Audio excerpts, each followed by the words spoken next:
Merci de choisir Michapi Voice Télévision, la vision africaine dans le monde pour vous informer, mesdames et messieurs.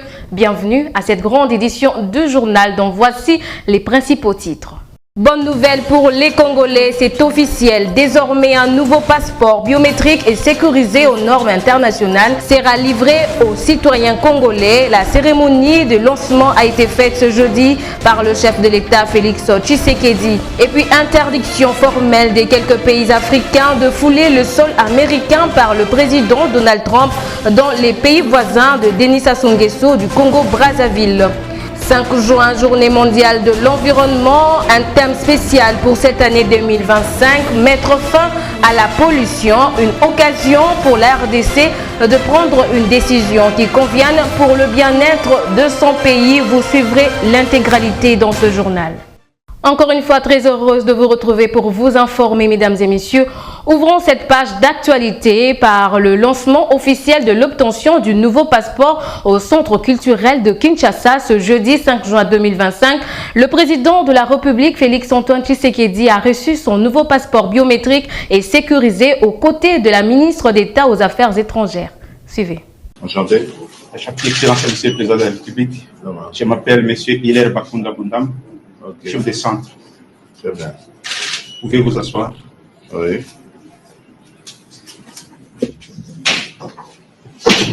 Merci. Excellence, nous avons l'honneur de vous recevoir aujourd'hui dans notre bureau à l'occasion des remises officielles de votre passeport biométrique.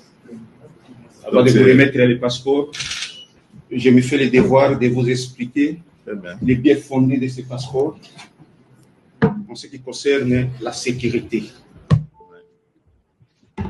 Excellence, ce nouveau passeport biométrique contient des données invisibles. Ces données invisibles à l'œil nu, mais avec une lumière noire, vous pouvez voir ça. Vous voyez l'emblème de la RDC.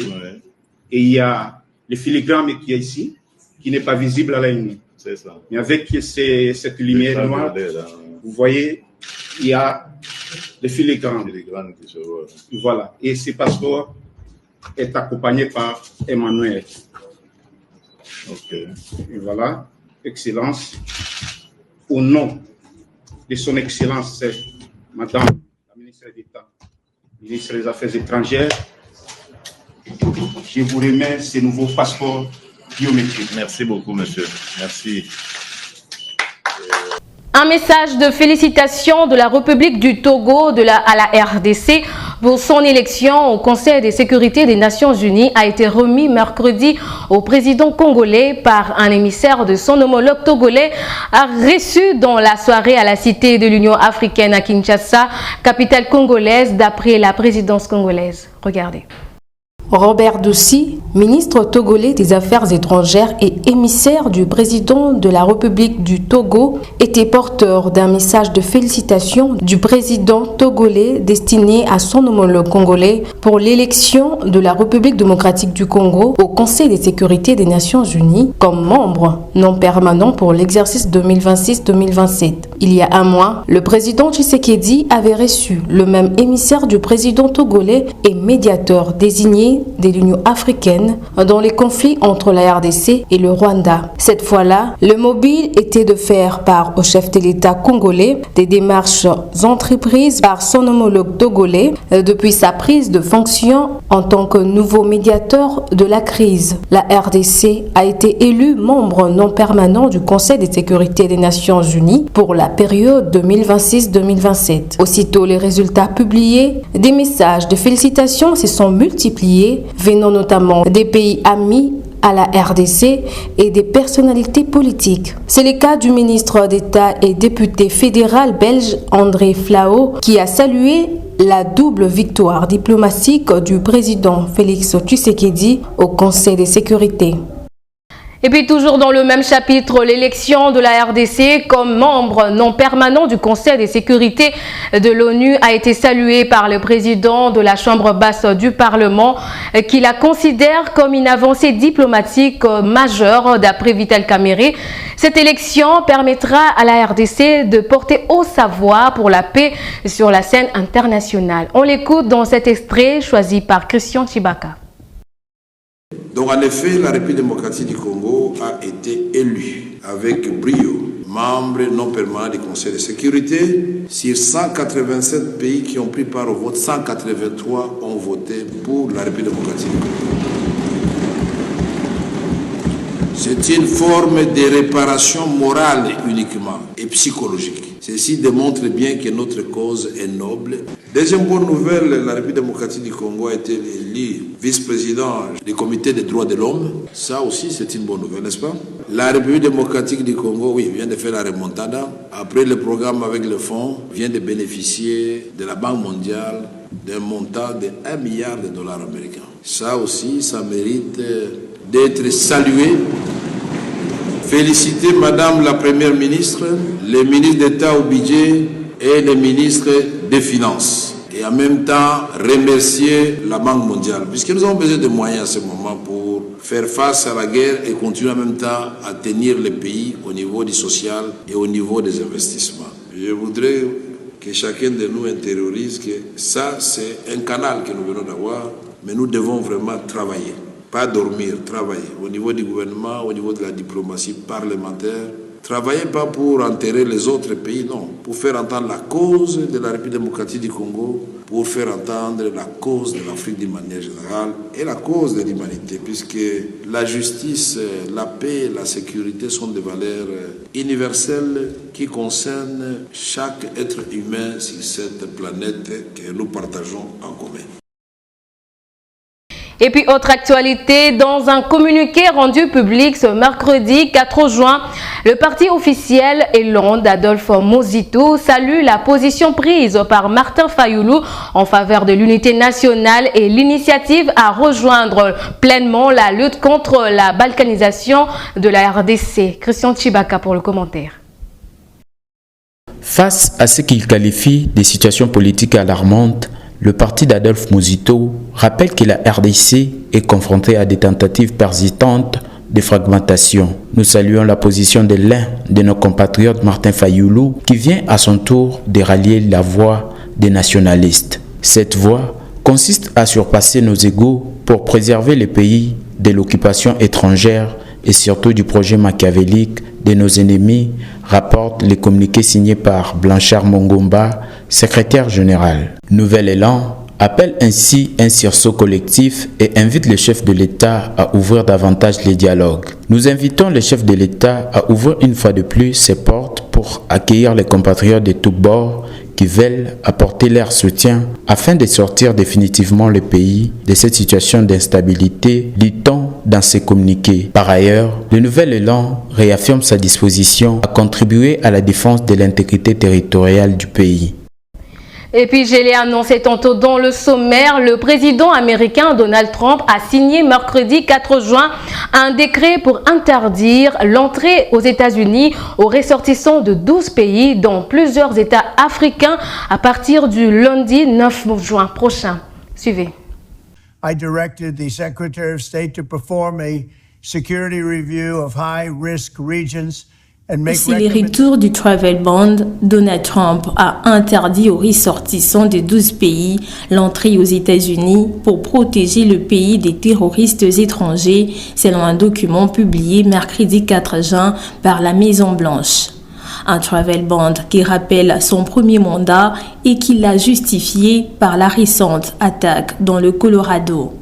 Cette interdiction, qui sera effective le 9 juin, s'applique à l'Afghanistan, la Birmanie, le Tchad, le Congo-Brazzaville, la Guinée équatoriale, l'Érythrée, l'Haïti, l'Iran, la Libye, la Somalie, le Soudan et le Yémen. Ces autres pays sont par ailleurs visés par des restrictions dont le Burundi, le Cuba, le Laos, le Sierra Leone, le Togo, le Turkménistan et le Venezuela. L'exécutif américain, qui mène une politique anti-immigration très agressive, explique la présence de pays sur cette liste par l'absence d'administration efficace. La tendance de ressortissants de certains pays à rester aux États-Unis après l'expiration de leur visa et dans le cas de l'Iran par le soutien au terrorisme. Des exceptions sont prévues pour les détenteurs de certains visas et pour des personnes dont le voyage aux États-Unis sert l'intérêt national. Les footballeurs participant à la Coupe du Monde de 2026 qui se déroulera aux États-Unis, au Mexique et au Canada, ainsi que les athlètes des Jeux Olympiques de Los Angeles 2028 n'y seront pas concernés par les restrictions. Dans une vidéo publiée sur X, le président américain Donald Trump a assuré que la récente attaque terroriste à Boulder, dans le Colorado Ouest, avait mis en évidence les dangers extrêmes qui représentent pour les États-Unis l'entrée des ressortissants étrangers qui n'ont pas été correctement contrôlés. Nous ne voulons pas d'eux, a-t-il ajouté. Le général Blaise Kilimbalimba a officiellement pris ses fonctions dans la province du Haut-Katanga le mercredi 4 juin. Dans son mot, le nouveau chef de la police du Haut-Katanga promet de lutter efficacement contre l'insécurité. On l'écoute. Je suis venu présenter les civilités à son Excellence, Monsieur le gouverneur de la province, et profiter de l'occasion pour scruter la situation sécuritaire de la province. Il nous a fait et donné des instructions relatives. Nous devons donc profiter de cette occasion pour rassurer à la population du Haut-Katanga en général, de la ville de Lubumbashi en particulier, toutes les assignations confiées par le gouverneur des provinces seront suivies à la lettre et que nous avons l'obligation des résultats. Donc, nous rassurons la population que nous allons mettre en œuvre tout ce qu'il faut pour réduire alors sensiblement. Le ministre provincial des infrastructures et travaux publics a répondu mercredi 4 juin aux préoccupations soulevées par une question d'actualité au sujet de la démolition des constructions anarchiques dans la ville de Kinshasa, initiée par l'élu provincial Guilain Pongu. Un délai d'une semaine lui a été accordé pour plus d'éclairage sur cette affaire. Dans sa communication, ces membres du gouvernement provincial a expliqué aux élus provinciaux que le lancement de la campagne de démolition des constructions anarchiques s'inscrit dans le cadre de faire de la capitale congolaise une ville viable. À l'en croire, certains bâtiments sont érigés sans autorisation et ne respectent pas les règles d'urbanisme. Cela, a-t-il ajouté, a un impact négatif sur l'environnement ainsi que des obstacles aux services publics dont les conséquences sont les désordres urbains, les risques d'inondation, l'érosion et les problèmes de santé publique. Lors de son intervention, Alain Chilungu a indiqué que le gouvernement provincial ne prévoit pas d'indemniser toutes les constructions anarchiques, surtout celles dont les propriétaires ont obtenu illégalement leur titre de propriété. Il a précisé que les indemnisations sont envisagées uniquement en cas de titre valide. Il a souligné que la campagne de démolition lancée ne devrait pas être perçue comme une vengeance contre les pauvres, mais plutôt comme une mesure préventive visant à protéger les infrastructures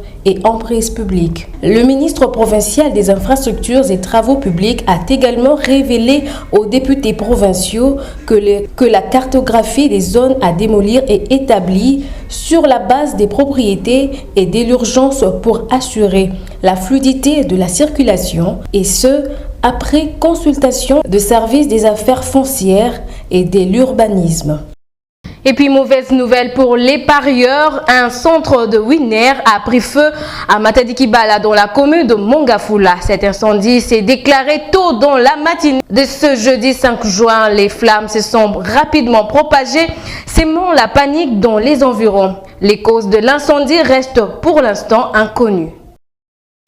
Et puis pour terminer, mettre fin à la pollution, c'est sous ce thème que la RDC a célébré ce jeudi 5 juin la journée mondiale de l'environnement, une occasion pour la RDC d'accorder une attention particulière aux problèmes de la pollution plastique. Images et commentaires.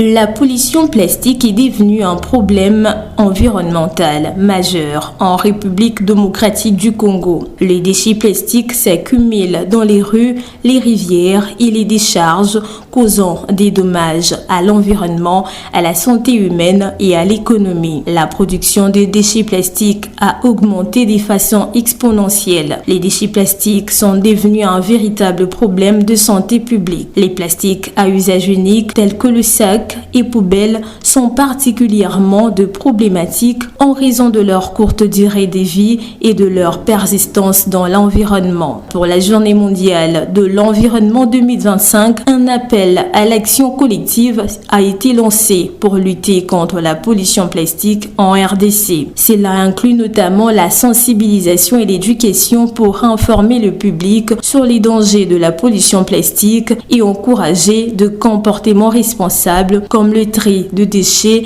et l'utilisation de produits réutilisables. En cette journée mondiale de l'environnement 2025, la République démocratique du Congo a l'opportunité de prendre des mesures concrètes pour mettre fin à la pollution plastique en agissant ensemble, en sensibilisant, en réduisant, en recyclant et en légiférant. Il est possible de bâtir un avenir où l'environnement est protégé et où la communauté prospère, libérée du fardeau de la pollution plastique.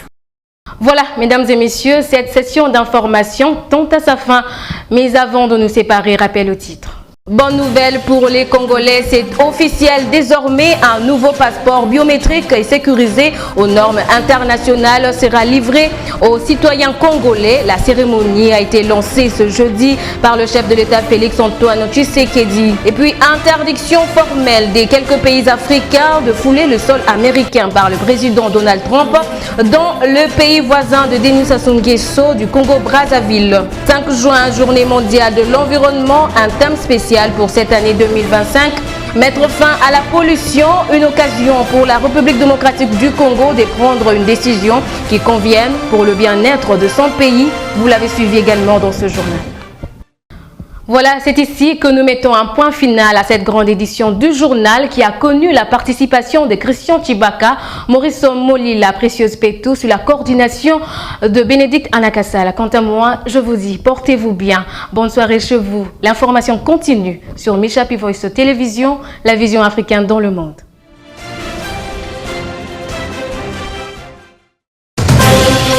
Audio Jungle.